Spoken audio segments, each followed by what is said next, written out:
Buenas tardes a todos y gracias por venir a esta mesa redonda y por conectarse en streaming con más de 200 participantes en esta mesa redonda. Me presento, soy el doctor Octavio Corral, vicedecano de la Facultad de Ciencias de la Salud y desde esta facultad de UNIR, la Universidad en Internet, y en concreto desde el máster oficial en Dirección y Gestión Sanitaria, que es el que patrocina este debate, queremos daros la bienvenida a todos, tanto a los ponentes, que ahora pasaré a presentar, como a los asistentes que han querido acompañarnos esta tarde en el auditorio y a todos los que nos veáis online. Agradeceros a todos también vuestro interés por el debate, reflejado en todas las preguntas que nos habéis hecho llegar y que he trasladado a los ponentes. Pretendemos que este sea hoy un lugar de debate sobre el presente y el futuro de la gestión en los hospitales. En nuestro máster de gestión es algo a lo que damos mucha importancia, a preparar a los profesionales de la sanidad al presente y al futuro de la gestión. Y ese futuro no se puede entender sin innovación en la tecnología, pero también en los procesos. Y por eso tenemos a 4 primeros espadas que han venido hoy a hablar de ello. Tenemos a Carlos Moore, director gerente del Hospital de Fuenlabrada y colaborador de UNIR en el máster de Dirección y Gestión Sanitaria. Diego Velasco, director de Innovación del Instituto Ramón y Cajal de Investigación Sanitaria y coordinador de la plataforma ITEMAS Madrid. Federico Rodrigo, CEO de UCare y coordinador del programa Health Start de ayuda al emprendimiento en salud de la Fundación para el Conocimiento Madrid+D. Y Julián Ezquerra, secretario general de AMITS, el Sindicato de Médicos y Técnicos y Titulados Superiores. Durante los 40 próximos minutos debatirán sobre los diferentes enfoques de la innovación y después tendremos un rato para atender a las preguntas. Doy paso, por tanto, al doctor Carlos Moore para que lidere este debate. Pues muchísimas gracias al doctor Corral, muchísimas gracias, querido Octavio, y muchas gracias a los participantes en la mesa, porque creo que es un auténtico lujo hablar de innovación, pues con primeros espadas, efectivamente, como son Diego, que es la innovación de un instituto, como de un hospital señero como el Ramón y Cajal, Federico, que ha visto desde Madrid I+D cómo se puede innovar y cómo se pueden incorporar nuevas formas de procedimiento en el mundo sanitario, en las distintas organizaciones que vamos presentando, y por supuesto con el doctor Ezquerra, que no solo por su papel actual como secretario general del Sindicato Médico, sino también por su amplia experiencia en la clínica, en la gerencia de hospitales, puede comprobar lo que es la innovación y la incorporación de tecnología, no solo en la gestión sanitaria, sino también en lo que es realmente el core de nuestra actividad, ¿no? Cómo se va incorporando la tecnología y la necesaria innovación, que va de la mano de la investigación habitualmente y del desarrollo de nuevas técnicas al trabajo cotidiano en hospitales y centros de salud.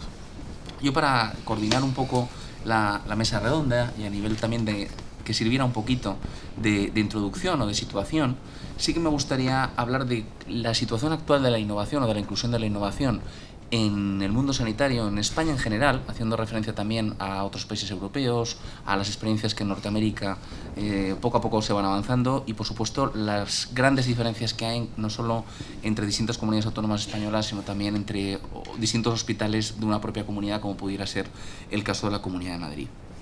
Evidentemente, yo creo que para comenzar el tema, si hablamos de innovación, hablamos justamente de hacer las cosas de forma distinta. Y esto no es sujeto de ningún capricho, ni de ninguna estrategia predestinada, sino de un cambio de modelo, de un cambio de la demanda, de una población, de una serie de pacientes, usuarios, ciudadanos, los podemos llamar como seamos, que el colectivo conforma una población progresivamente más informada, más deseosa de participar en la toma de decisiones y, desde luego, más exigente a la hora de poder recibir una mejor asistencia sanitaria. Y lo que indudablemente ha cambiado es el objetivo de esos cuidados y de esos procesos de diagnóstico y tratamiento. En tan solo 15-20 años hemos visto como en España, aparte de esa renovación y revolución tecnológica que nos permite incorporar nuevas técnicas y cambiar cuestiones desde la gestión sanitaria, tanto de arriba abajo como de abajo arriba, lo que realmente ha cambiado ha sido el modelo del destinatario de nuestros cuidados y de nuestras estructuras. Durante muchos años en gestión sanitaria se ha hablado de la gestión por procesos. Afortunadamente, en los últimos tiempos estamos hablando ya en gestión de resultados en salud y de medicina o de sistema sanitario basado en valor, qué es lo que realmente aporta y qué es lo que realmente no aporta. Y la innovación justamente tiene que contemplar no solo la incorporación de cuestiones novedosas que sin duda van a ser suficientes para abordar los nuevos retos que tenemos, pero también el discriminar aquellas cuestiones, técnicas diagnósticas, aportaciones terapéuticas que aportan poco o ningún valor al paciente y que además indudablemente van acompañados de riesgos determinados, de efectos secundarios colaterales y además, por qué no decirlo, de un incremento del gasto sanitario absolutamente indeseable e innecesario. Y aquí sí que hablo de gasto y no de inversión en salud, cuando serían probablemente los términos a utilizar en el término de hablando de innovación. Hace tan solo 20 o 25 años, y estamos hablando de un proceso previo a las transferencias sanitarias dependientes del antiguo InSalud, la demanda que constituía el núcleo de los anhelos o las necesidades sanitarias de la población española iban destinados al tratamiento muchas veces de enfermedades agudas. Por tanto, el sistema sanitario que se va construyendo estaba claramente destinado al abordaje de dichas patologías. Esto también entronca mucho con la tradición de los galenos occidentales, en los cuales la propia evolución científica nos posibilita y nos capacita mucho para el tratamiento y abordaje de patologías agudas, especialmente aquellas que tienen solución quirúrgica, un campo en el cual se ha evolucionado tecnológicamente de forma impresionante, con cirugías mínimamente invasivas, con abordajes que han mejorado muchísimo el pronóstico y la supervivencia de determinados pacientes, pero 20 años después nos encontramos con una población envejecida, con un perfil fundamental de paciente crónico, de paciente pluripatológico, por tanto, un destinatario de nuestros cuidados que es absolutamente distinto y que es indudable de notarlo, dentro de 15 o 20 años va a ser aún más distinto, porque eso sí que es una evolución totalmente imparable. Nuestro sistema sanitario, evidentemente, tiene que ser reorientado hacia el tratamiento de la cronicidad, es algo que hemos oído hablar, hemos comentado en muchísimos sitios, y sin embargo no se han abordado todavía los necesarios cambios estructurales o soluciones estructurales para un problema que es estructural, que no es puntual, que está aquí para quedarse. Y es cierto que cuando hablamos de los cambios necesarios en el sistema, indudablemente necesitamos basarnos en evidencias. Esas evidencias solo nos lo va a posibilitar las nuevas tecnologías y la ciencia de datos que aportan a los decisores sanitarios evidencias y herramientas para cambiar las cosas desde una perspectiva objetiva y no solo desde las impresiones subjetivas o desde los caprichos aleatorios de determinados popes de algunas especialidades, que han sido quizás el criterio en el cual algunos hospitales han ido generando y añadiendo nuevos servicios a sus carteras. Por tanto, nos encontramos evidentemente ante una necesidad de incorporar la innovación y las nuevas tecnologías, pero siempre hayan sido tecnologías evaluadas y comprobadas desde una perspectiva científica, que aportan, que suman y que no solo suponen unas prácticas que indudablemente aportarán poco valor al sistema. Sí que me gustaría también, para introducir el tema, cuando hablamos de la innovación, aclarar el término valor, porque se comenta en muchísimos sitios. Hablamos de la clásica definición de Michael Porter, que valor es la calidad y cantidad del servicio dado y partido por el numerador por un denominador que sería aquellos recursos que se han invertido para conseguir esto. Bueno, para el paciente actual habría que añadir muchas más cosas. Habría que añadir la propia experiencia de paciente, la calidad percibida, el grado de información o de humanización de la asistencia recibida, los riesgos asumidos y, por tanto, también habría que valorar justamente esta definición de valor desde la perspectiva del profesional. Hablamos de incentivos, hablamos de promoción profesional, hablamos de remuneración y hablamos de muchísimas cuestiones que al profesional, al médico, al enfermero, al auxiliar en España le interesa muchísimo y probablemente implica un nuevo modelo de dirección y gestión sanitaria que tiene que venir dado por la innovación.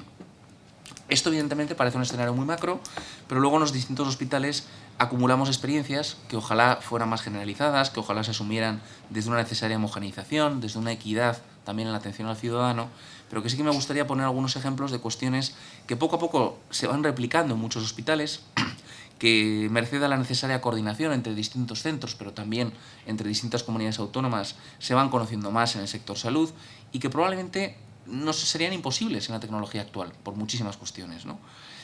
Una cuestión fundamental, y me gustaría empezar por allí, es justamente la concentración o reagrupamiento de la complejidad. ¿Qué entendemos como complejidad?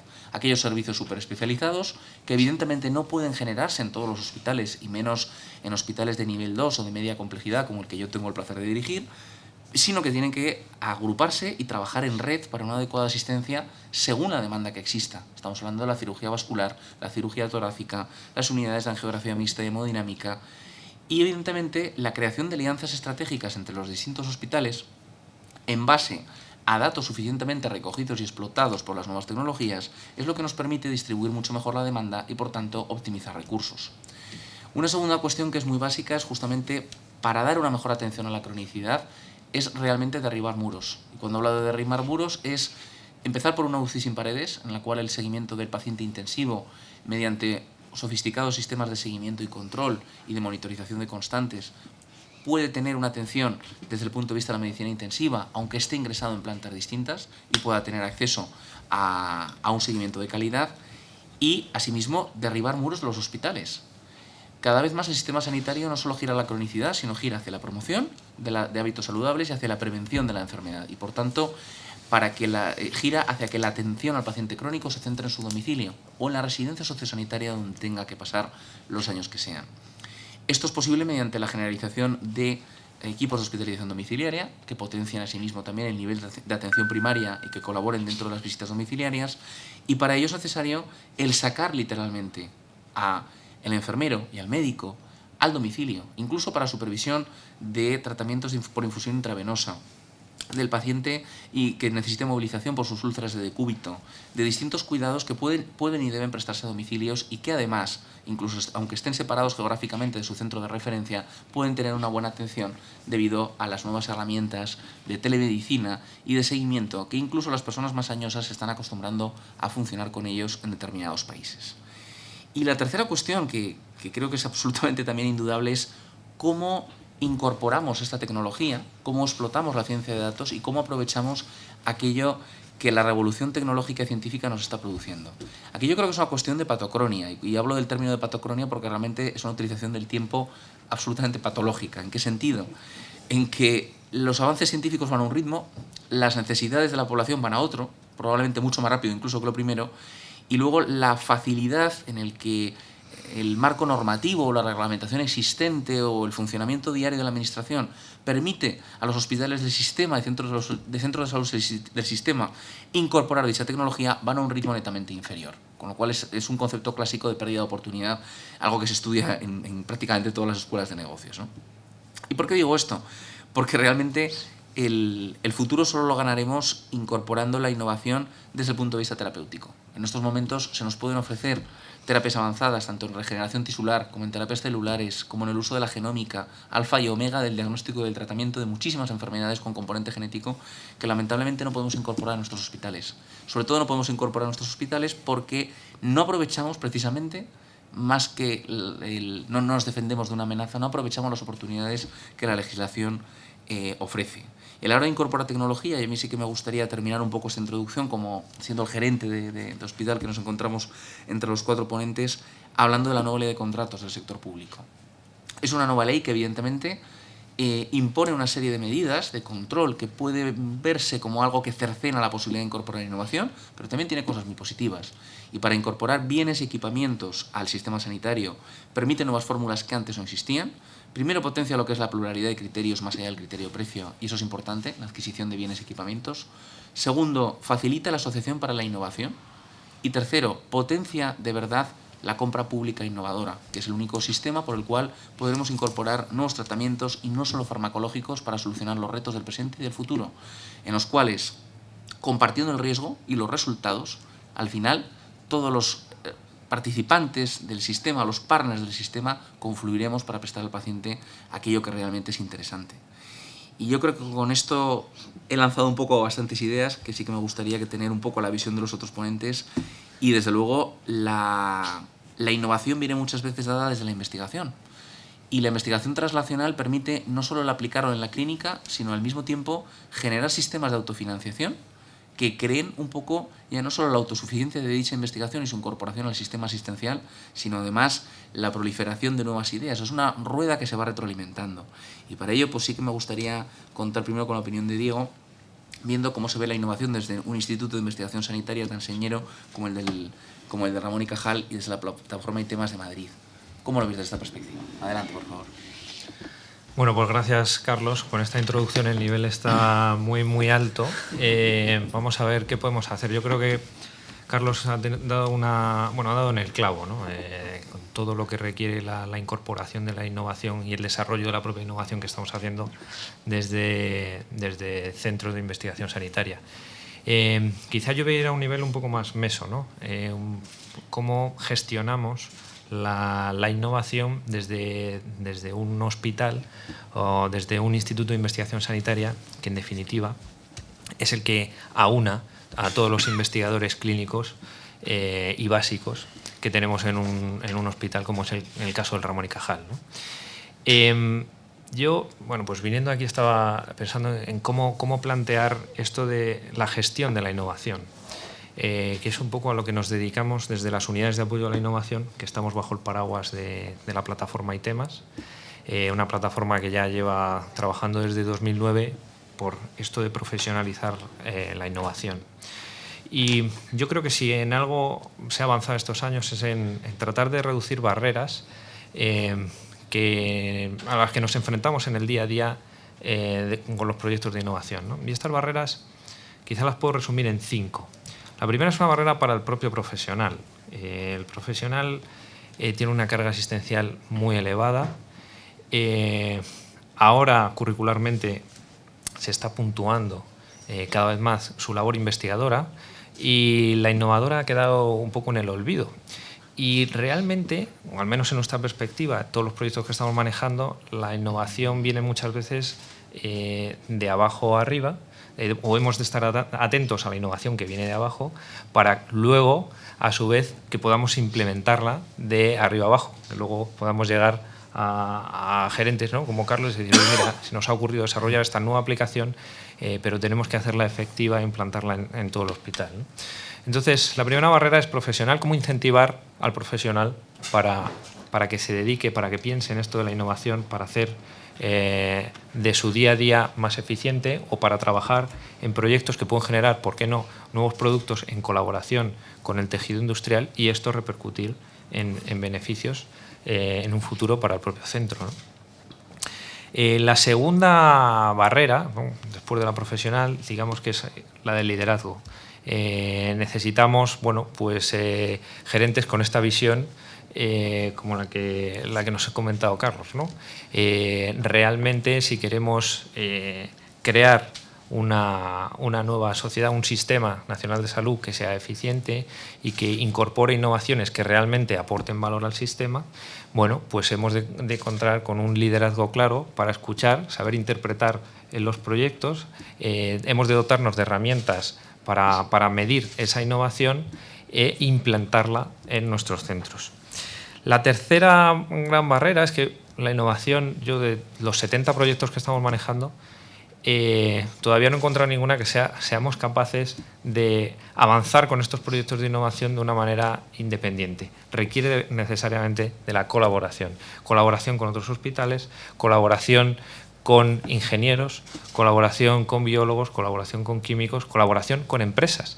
La innovación abierta ha de ser una realidad para avanzar rápido por esto de esta ventana de oportunidad que también comentaba Carlos, ¿no?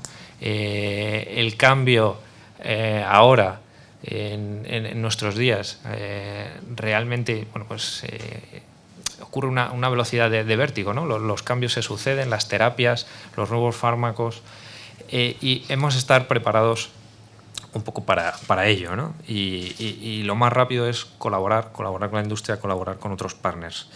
El cuarto punto, la cuarta barrera a la que nos enfrentamos es la de la financiación. Cómo financiamos la innovación que hacemos nosotros en el propio hospital y cómo financiamos la innovación que queremos adquirir en las nuevas tecnologías a nuestros hospitales. Y esto, bueno, pues la compra pública innovadora es una potencial solución, pero hemos de pensar, y nosotros lo hacemos para los proyectos que nacen un poco de nuestros investigadores y de nuestros profesionales, en involucrar a la financiación privada, involucrar a inversores particulares. Esto lo hemos hecho bueno, pues nosotros recientemente, y en la red ITEMAS ya tenemos ejemplos de ello, involucrar a empresas que co-desarrollan productos con nosotros.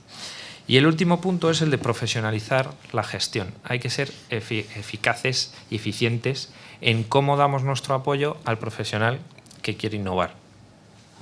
Yo, bueno, os voy a poner unos ejemplos sencillos, de cosas que hemos hecho. Mira, un día llegaron a vernos a nuestra oficina unas fisioterapeutas del hospital y nos dijeron, veréis, es que nosotros en nuestro día a día hemos visto que 1/3 de los pacientes que atendemos son personal del propio hospital.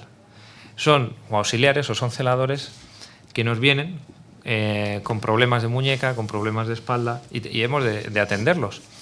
Y se nos ha ocurrido, bueno, pues generar un prototipo, un arnés que mejora la ergonomía postural de los profesionales que están involucrados en la movilización del paciente.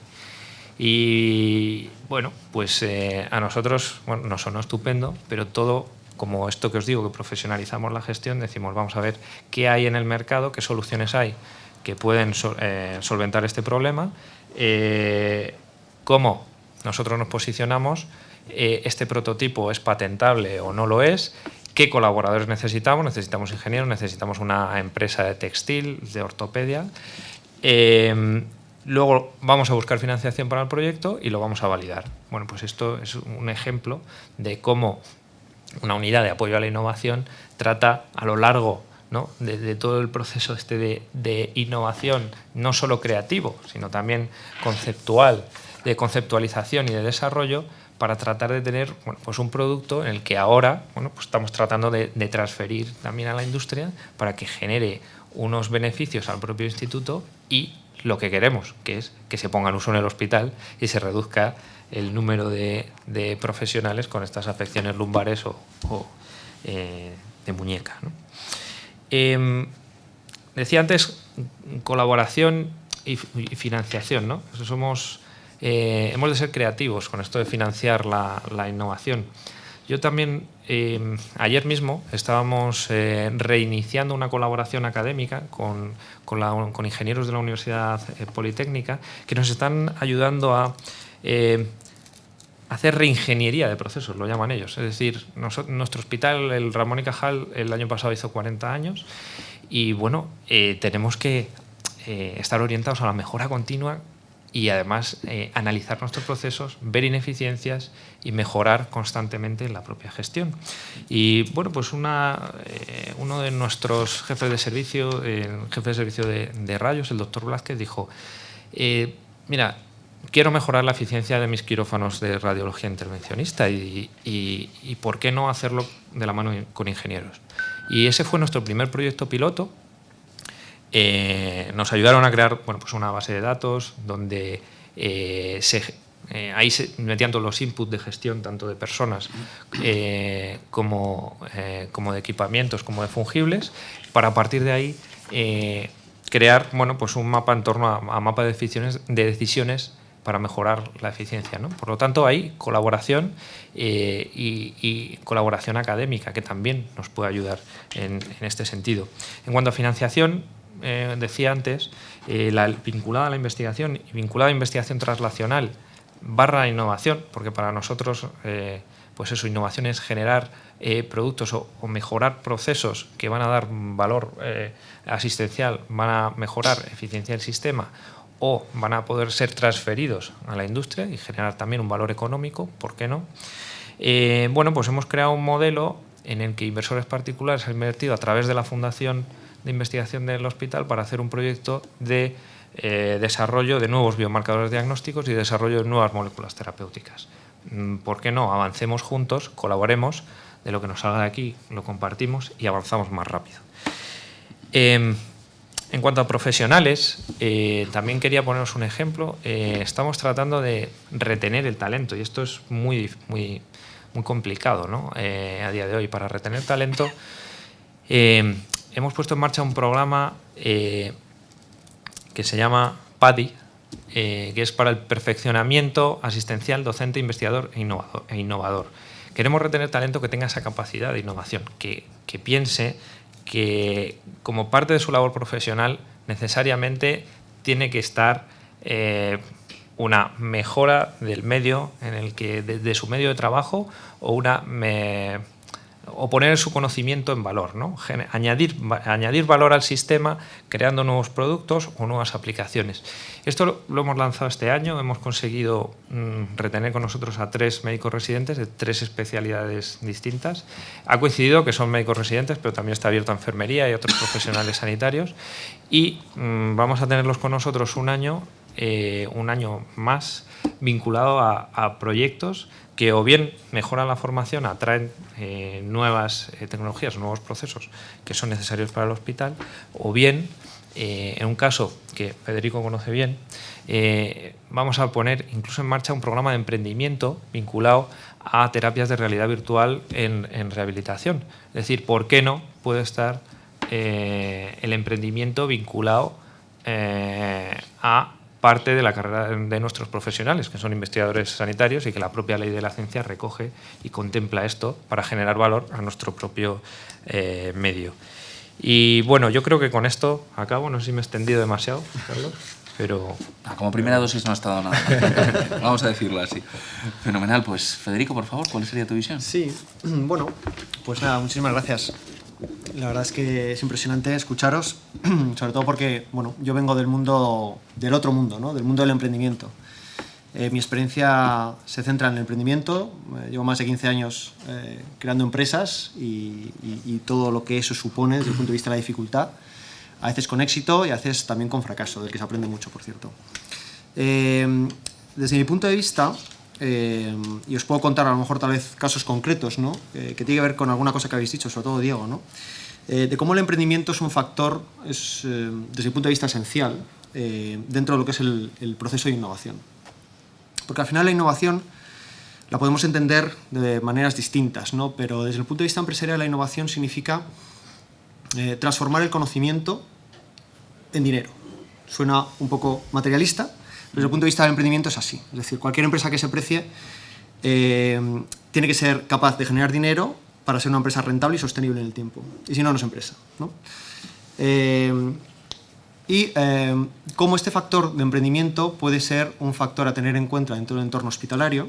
Como decía muy bien Diego, se están haciendo determinadas iniciativas de fomento del emprendimiento dentro de los profesionales sanitarios, y cómo desde fuera del hospital, desde fuera del sistema de salud, la empresa tiene un papel importante en ayudar y en colaborar con los centros hospitalarios para poder desarrollar determinados proyectos de innovación. Hay mucho trabajo por hacer, sin duda, en esa colaboración.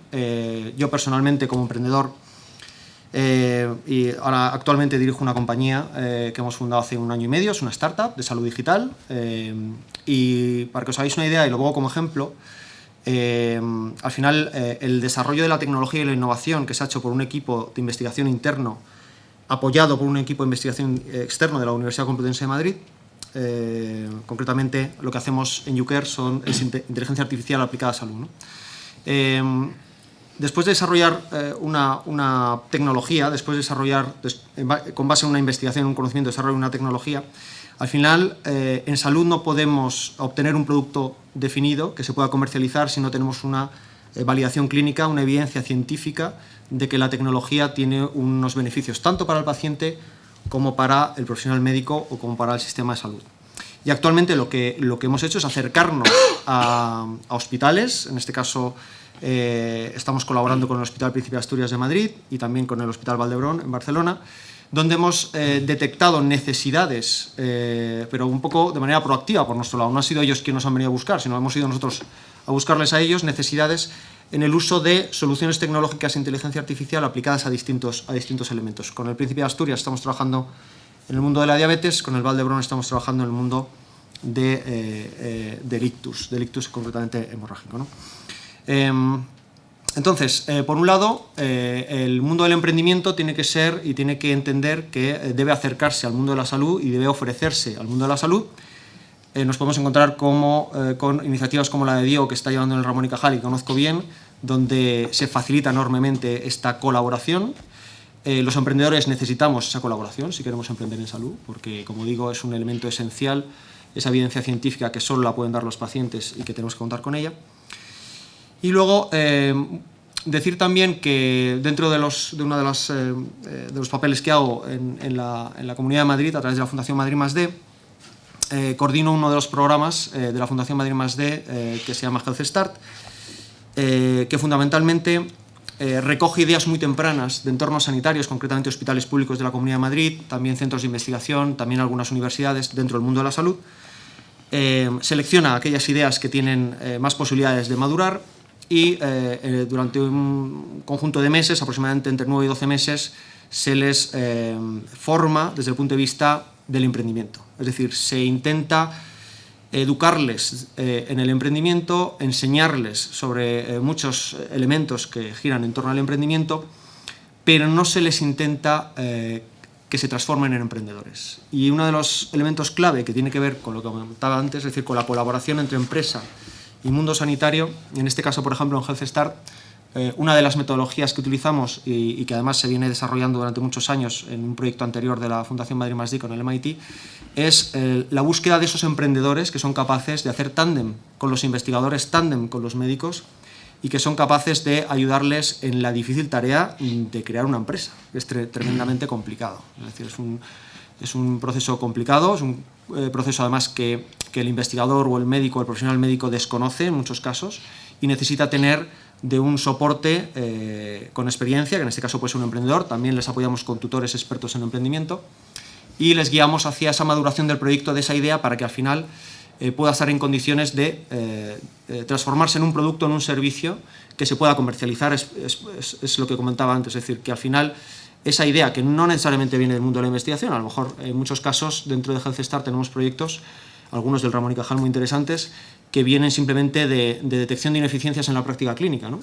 Que esos proyectos puedan trasladarse al mundo de la empresa y a partir de ahí se puedan extender en otros hospitales, tanto públicos como privados, y más allá incluso a nivel internacional si es factible, ¿no?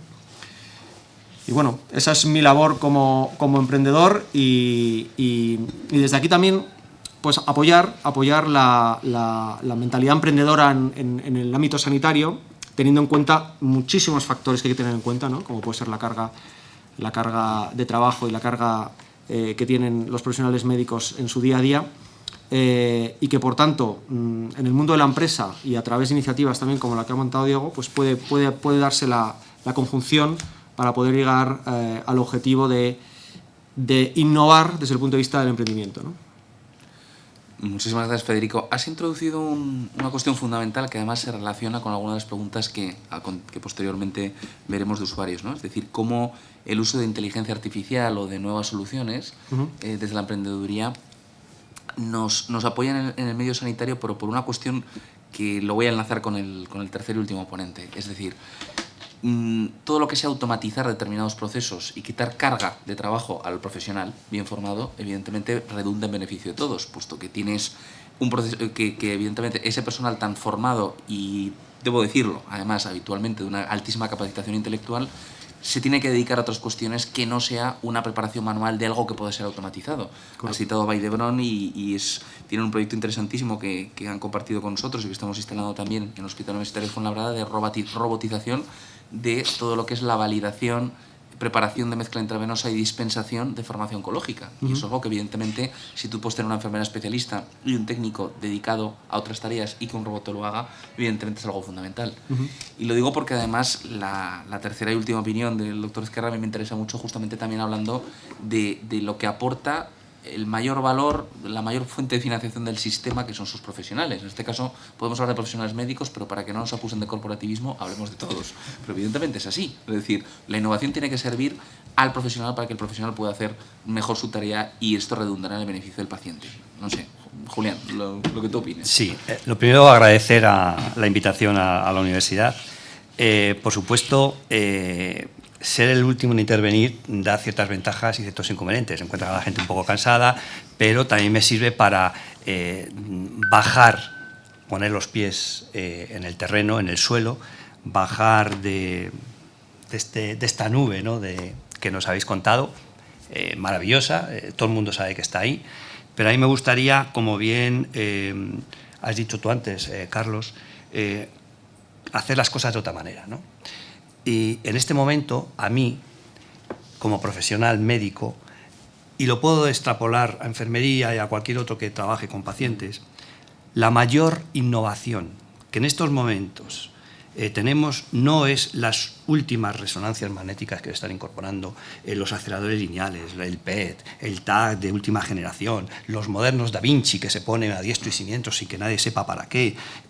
La mayor innovación no está en la terapia génica, la terapia celular, todos estos avances tan tremendos que vemos en este momento, y me parece a mí, de verdad, que en este momento lo más coste eficiente, gerente, lo más coste efectivo, eficaz, que tenemos es el tiempo. El tiempo. Y hemos cambiado la tecnología deslumbrante y hemos perdido el tiempo. Un tiempo que en la época en la que yo estudiaba, años 70, los médicos utilizábamos para hacer unas historias clínicas que constaban de la tradicional historia clínica galénica, hipocrática, ¿no? ¿Y qué le pasa a usted? ¿Y desde cuándo? ¿A qué se lo atribuye? Y explorabas, y percutías, y ocultabas, y olías, y palpabas. Y después de aquello hacías unos razonamientos sin tantas máquinas, sin ordenadores, sin Big Data, sin grandes software que te ayudasen, y en tu cabeza, no deja de ser una máquina muy moderna, muy potente también, difícilmente superable en muchos aspectos por las modernas máquinas, y hacías un diagnóstico diferencial, un presumible diagnóstico, y en base a eso decidías qué pruebas complementarias pedías, qué técnicas de imagen voy a pedir, qué pruebas de laboratorio necesito para, de alguna forma, confirmar aquella sospecha diagnóstica que yo tenía, y una vez confirmada, hecho el diagnóstico, proceder a los tratamientos adecuados. Ojalá entonces tuviésemos los grandes arsenales terapéuticos que tenemos en este momento. Pero esto era la medicina tradicional, la medicina de toda la vida, la medicina de cercanía con el paciente. Y eso yo creo que es, ahora mismo, volver a eso sería la mayor de las innovaciones. Publicaba un libro, un pediatra, se llama Joaquín Callavez, me parece que decía lo de curar a veces, aliviar a menudo y consolar siempre. Eso no lo podemos olvidar nunca. Eso no lo hacen las máquinas, eso no lo hacen los ordenadores, eso no lo hace la moderna tecnología, eso lo hace el profesional, la persona, el médico, la enfermera, el celador que está con los pacientes. Tenemos que empezar a cambiar el concepto otra vez y olvidarnos, y ahí yo soy gerente igual que tú, ¿no? Olvidarnos que los hospitales no producen estancias medias, no producen altas, índices de rotación, índices de ocupación, rendimientos quirúrgicos. No, producen salud dentro de lo que se pueda, produce bienestar en los pacientes, alivio en muchos pacientes, que no podemos hacer nada más que aliviar muchas veces y consolar, y producen y yo me gustaría que produzcan asistencia cálida más que de calidad, cálida, ¿vale? Son palabras parecidas, pero no son lo mismo. Por lo tanto, volver a esa medicina de antaño, en la cual el tiempo, la dedicación al paciente sin una pantalla interpuesta, donde mirar a los ojos al paciente, poderle coger de la mano para consolarle y para decirle tranquilo, se va a ir usted mañana, no se preocupe, le vamos a dar de alta, eso se pueda volver a producir, a generar, que esa innovación sea una realidad en todos los ámbitos de la asistencia sanitaria. Por eso yo creo que también estamos en un momento en el que afortunadamente todos los que estáis en esta parte de moderna investigación, desarrollo innovador, las tecnologías punteras, los emprendedores, vais a tener la suerte de ver cómo en los próximos 5 años pues, nos vamos a jubilar aproximadamente un tercio de los médicos de los que estoy hablando, en los cuales me incluyo, y con ello dejaremos un terreno abierto, tremendamente abierto, a que seamos sustituidos por médicos jóvenes, emprendedores, innovadores, que están formándose en este momento, en este entorno en el que estáis vosotros comentando, que no es el entorno de la mayoría de los médicos que todavía estamos, independientemente de que se utilicen las tecnologías como es lógico y que utilicen las nuevas terapias como es lógico. Entonces, ahí tenéis un campo a desarrollar importante y vais a tener la suerte de que el recambio generacional va a estar de vuestra parte. Creo, porque un tercio de los que nos jubilamos dejamos una amplia plantilla como para ser, de alguna forma, bueno, sustituidos por médicos con otros conceptos, ¿no? Ya digo que actualmente el médico joven bueno, tiene una formación muy diferente de la que teníamos entonces. Nosotros nos hemos ido adaptando a los tiempos, pero ellos ya están en este tiempo y se están formando en el tiempo que a nosotros nos ha costado. Contábamos antes, ¿no? Anécdotas como pasar a un hospital con una historia 100% en papel a una historia electrónica de la noche a la mañana, y fue como traumático. Y sin embargo ahora, cuando la plantilla médica de ese hospital era tremendamente añosa, veterana, ahora no les quites el ordenador. Si un día se para una hora el programa del Selene, aquello es un caos, ¿vale? O sea, y hasta entonces se podía sobrevivir sin los ordenadores, sin la historia electrónica. Esa es un poco la visión. Y yo resumiría en, de verdad, recuperemos el placer de ser médico, de ejercer de médico. Y el médico tiene que tener tiempo para dedicar a los pacientes. Tiempo para estar con el paciente, no para ver imágenes del paciente o para ver análisis estadísticos del paciente, informes que te emite un ordenador. Esa es un poco la intervención que quería hacer, porque me la habéis puesto fácil, ¿no? Después de escucharos, viendo un poco las edades vuestras y de las que tenemos ya algunos, pues me lo poníais fácil. Y eso es lo que yo quería comentaros. Muchísimas gracias, Julián, porque es cierto que, a ver, yo estoy de acuerdo con todo lo que has dicho, esto de entrada, aunque no sé si el moderador tiene que opinar justamente y mojarse tanto, pero es verdad porque aparte que es un recurso preciosísimo, es el más escaso, claro. Tiempo del profesional, ¿no? Y que eso es lo que incluye muchísimas cuestiones. Y es verdad que todos tenemos anécdotas en las cuales señeros catedráticos nos han comentado aquello de no, es que los médicos jóvenes, como os falta pericia en la anamnesis clásica, pedís un montón de pruebas por si acaso, ¿no? A ver si efectivamente no se os escapa algo. Y por cierto, son pruebas que evidentemente no son inocuas y que a veces producen problemas de seguridad del paciente y por supuesto ahí está el coste, ¿no? De una resonancia, de un PET-TAC o determinadas pruebas que aportan poco valor. Pues justamente sobre el papel, en este caso del clínico, del médico, que no solo diagnostica y trata, sino que también alivia, consuela, o así debería ser, y también registra, porque esto es una de las labores que justamente tenemos, ¿no? Así que me gustaría abrir fuego con la primera de las preguntas de los inscritos que amablemente nos habéis hecho llegar, pues comentando que es una pregunta compleja, ¿eh? A mí me gusta empezar siempre por lo difícil para luego progresivamente ir a cuestiones más fáciles, ¿no? En todo esto de la innovación, si está contemplada la gestión de las TICs en los registros clínicos, asociado a procesos de facturación en salud y auditoría de cuentas médicas. Es decir, a mí sí que me gustaría introducir algo porque esto es un tema fundamental de los servicios de admisión de hospitales.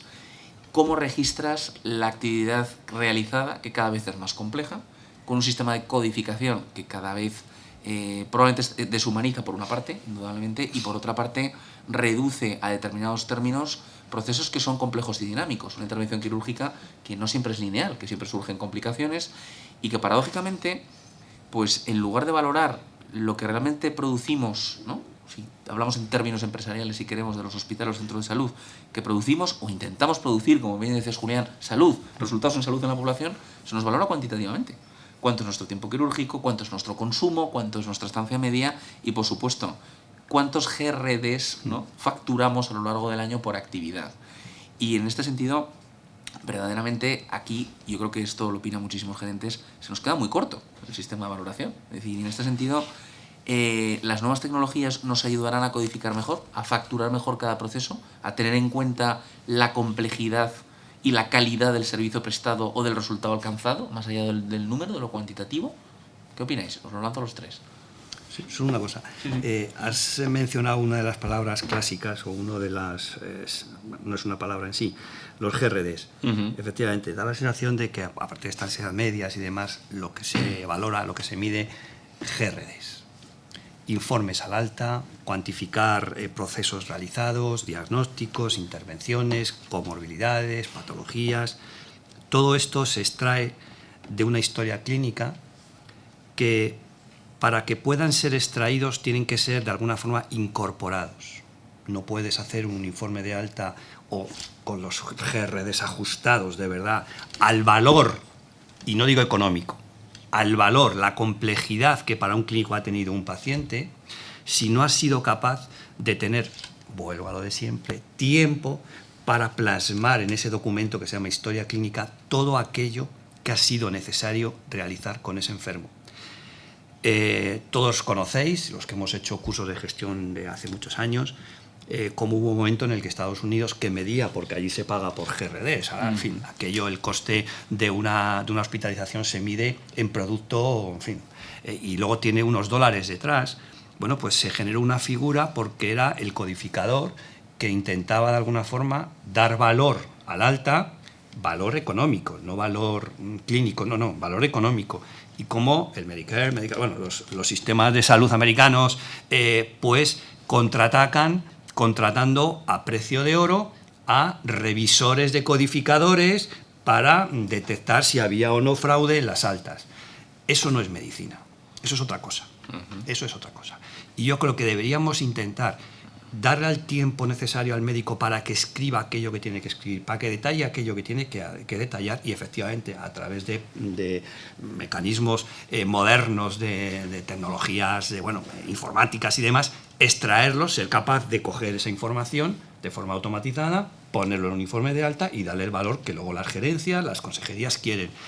Pero para que eso funcione, la base fundamental es que esté escrito en algún sitio, que esté registrado. Y el que registra lo que hace es el profesional. Y para registrar correctamente necesitas tiempo. No vale una historia clínica al uso de algunas especialidades que todos conocemos. Sí. Ingresa por, intervenido a, alta sin complicaciones. Ya está.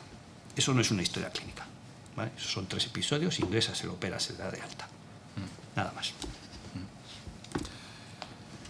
¿Alguna opinión? Bueno, yo diría, y eso es también una experiencia personal mía, ¿no? Es decir, que estoy totalmente de acuerdo en el objetivo final, ¿no? Al final, cuando estamos hablando de innovación y cómo la innovación me genera eficiencia, esto es conseguir los objetivos al menor coste, podemos decir, ¿no? O consumiendo el mínimo de recursos. Pero la pregunta es cuáles son los objetivos, ¿no?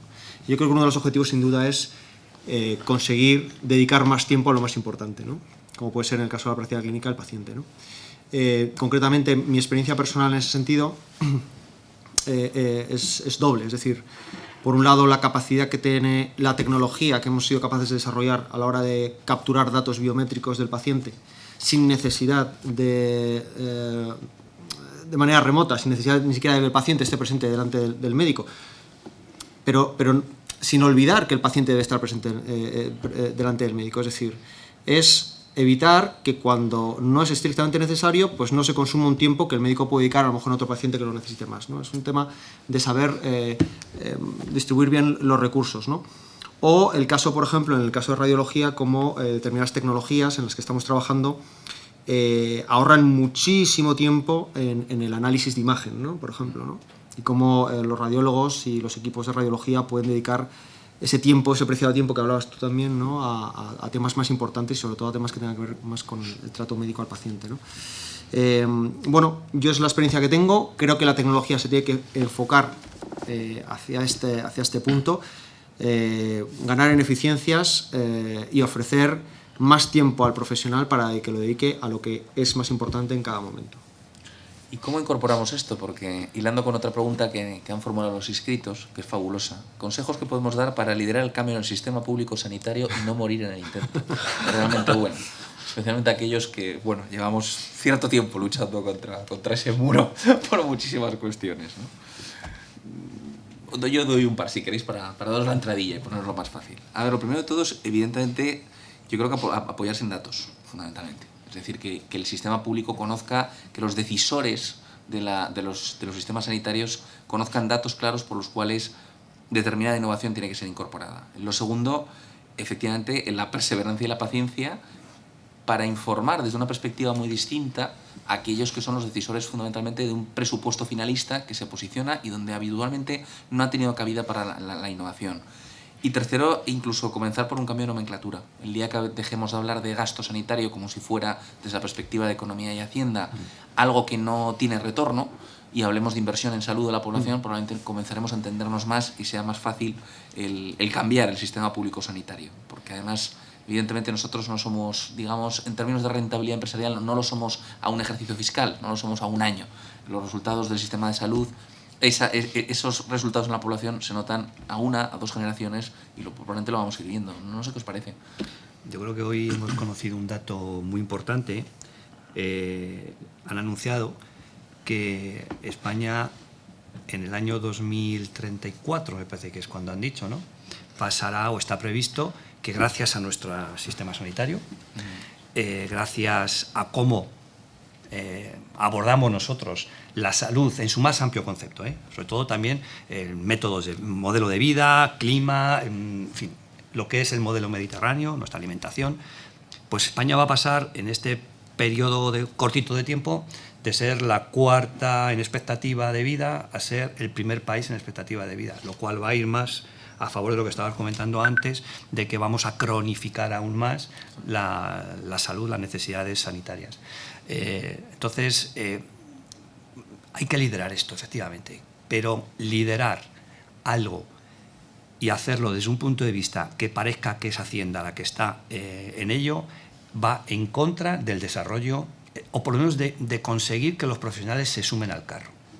Tenemos que decir, y has dicho bien, es decir, nosotros no producimos, no es un gasto la sanidad es una gran inversión, como pasa con la educación. Invertir en sanidad posiblemente genera expectativa de vida mejor, con mejor calidad de vida, y vamos a conseguir muchísimos beneficios, más de lo que cuesta realmente lo que gasta la sanidad.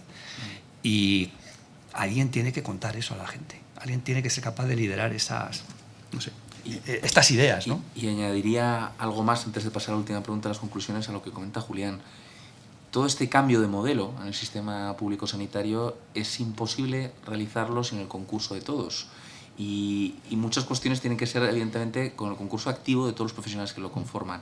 Y ningún profesional va a asumir un rol activo en un proyecto colectivo que sea simplemente reducir el gasto o reducir una cuestión presupuestaria.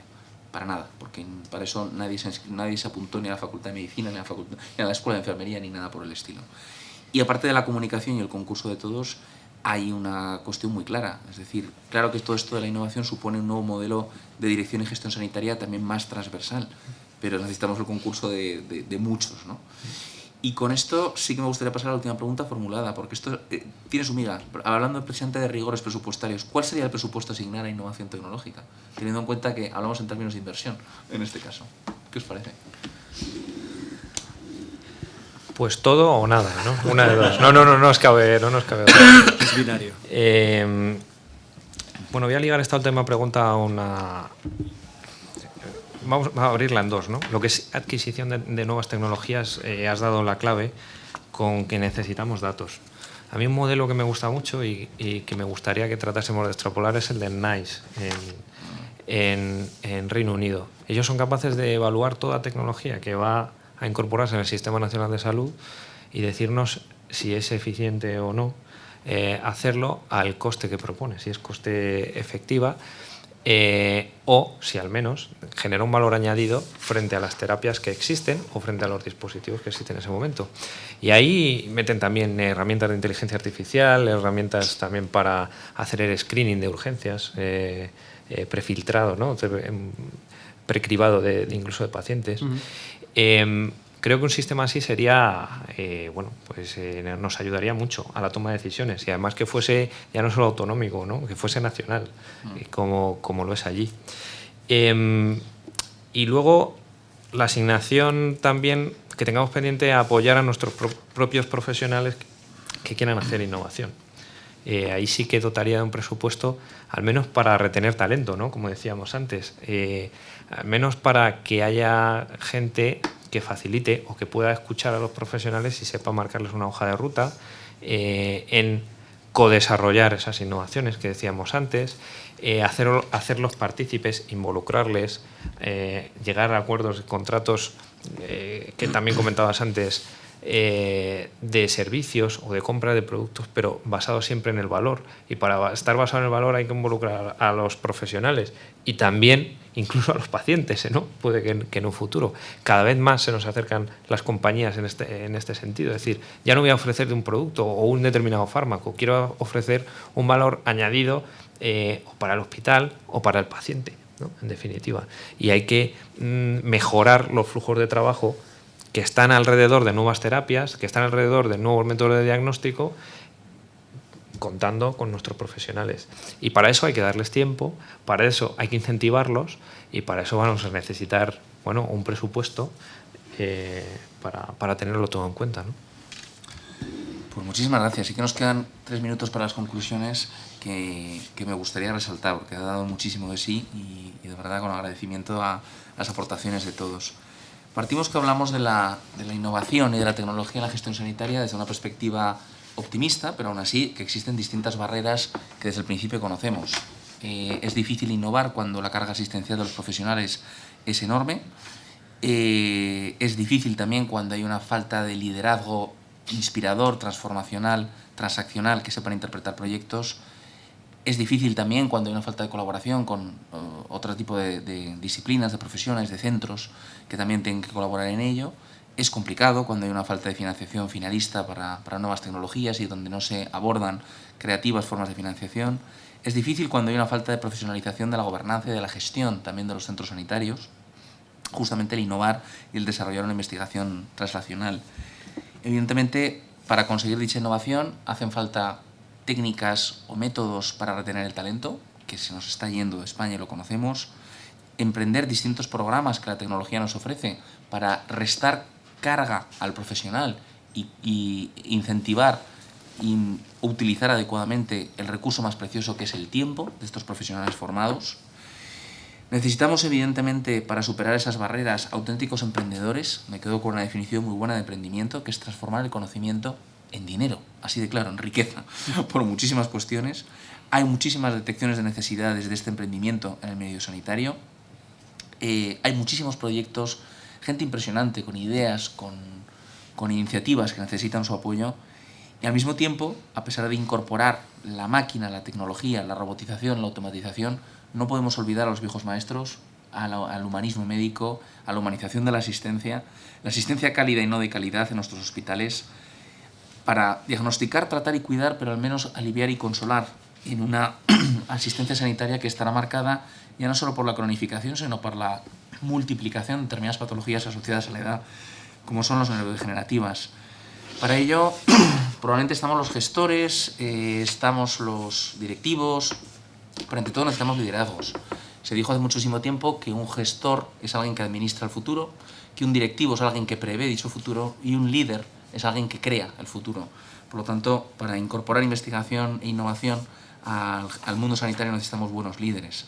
Y sin más, yo creo que cedo la palabra al profesor Corral para dar el cierre y el agradecimiento. Muchísimas gracias a todos. Bueno, en primer lugar, gracias a los ponentes de la mesa por el debate tan rico, tan enriquecedor que hemos tenido hoy. Sé que vamos mal de tiempo, pero es que no me puedo resistir a hacer una pequeña pregunta de algo que el doctor Mura ha iniciado en la presentación, de algo que el doctor Esquerra también ha dejado entrever y va relacionado con la humanización de la atención sanitaria. De hecho, hay una Dirección General de Humanización de la Atención Sanitaria. ¿Cómo puede ayudar la innovación y la tecnología en la humanización de la atención sanitaria, que me lo puedo imaginar, y viceversa?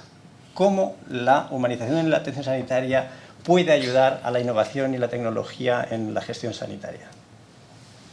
Julián, por favor. Sí, yo creo que fue una sorpresa para mí, por lo menos, cuando se empezó a hablar de la Dirección General de Humanización. Ya no sé si es una dirección general, ya es una viceconsejería, o sea, ha aumentado el estatus al segundo nivel dentro de la consejería.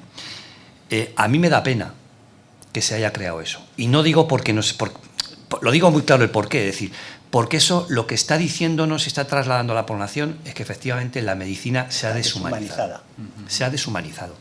Y se ha deshumanizado por eso que estábamos comentando antes. Estamos perdiendo aquella forma de hacer medicina, aquella forma en la que aprendimos muchos la medicina y que en este momento es tan difícil de practicar.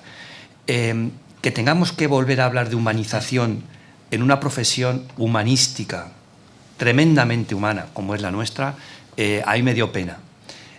Tampoco comparto del todo el que se tenga que hacer ahora de la humanización bandera y que esté en todos los saraos, en todos los foros, en todos los lados, hablando de la humanización. Ahora van a hacer un cuestionario a los profesionales sobre si humaniza, si no humaniza. Creo que se está pasando desde un lado al extremo contrario en muy poco tiempo. Y de verdad, insisto en lo que he dicho antes en la primera intervención, todo pasa porque el médico, porque la enfermera, porque el auxiliar, porque el técnico, el que trabaja con pacientes, tenga tiempo para estar con el paciente. Eso es humanizar, darle el tiempo que necesite, darle calidez. Darle calidad también, por supuesto, es nuestro compromiso, pero darle calidez. Muy brevemente, yo creo que tecnificación y humanización van de la mano. La incorporación de tecnología nos tiene que servir para rehumanizar el ejercicio de la medicina o la enfermería. Un ejemplo muy sencillo. Si yo, en lugar de perder mucho tiempo delante del ordenador en mi despacho para escribir las historias clínicas de los pacientes, puedo llevar una tablet y hacerlo en la cabecera del enfermo, conforme voy hablando con él, mirándole a los ojos, explorando, percutiendo e inspeccionando, tengo más tiempo posteriormente para informar a familiares del paciente ingresado o para planificar otras cosas o para investigar, ¿por qué no? Pero evidentemente la tecnología tiene que estar al servicio de la humanización, si no, no tiene sentido. Bueno, muchas gracias por las respuestas. Creo que esto da mucho de sí. Sería muy deseable volver a tener mesas de este estilo con este debate o con otros similares en el contexto de este máster de Dirección y Gestión Sanitaria. Dar las gracias a todos los participantes que se han conectado y con esto damos por cerrada esta sesión y esperamos vernos próximamente en otra mesa parecida. Muchas gracias a todos.